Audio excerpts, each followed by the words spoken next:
Hello রুমাদি, কি করছো, কি খাচ্ছো? এই কুল খাচ্ছি। এই যে আমরা এখন লাঞ্চ টাইমে টোপা কুল, এই যে নুন নিয়ে এসে বসে রোদ পোয়াচ্ছি আর নুন টোপা কুল খাচ্ছি।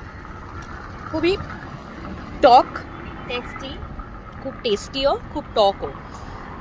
কিন্তু আমি এরকম ভাবে দেখে দেখে খাচ্ছি, কারণ আমি টোপা কুলে আগে খুব মানে এরকম না দেখে গেলে পোকা বেরোতো, তাই জন্য আমি রুমাদিকে বলেছি যে এরকম দেখে দেখে খাও, বেছে বেছে খাও।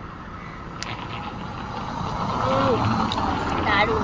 সেটাই বলছিলাম খেতে খেতে যে আগে যখন পড়াশুনো করতাম তখন বাড়ি থেকে বলতো যে পরীক্ষা মানে সরস্বতী পুজোর আগে কুল খেতে না, আর তখন লুকিয়ে লুকিয়ে খেতাম। আর এবারে পুরো সরস্বতী পুজো চলে গেছে, সব হয়ে গেছে, একটাও কুল খাওয়া হয়নি। আর রুমাদি ভালোবেসে অনেক কটা কুল এনেছে। ভালো লাগছে? দারুণ। কুল খেয়ে নাও, তারপর তো আবার অফিসে কি কাজ। হ্যাঁ, রোজকার কাজ তো আর শেষ হবে না, এখন শেষ হয়ে যাবে কাজ। চলো টাটা।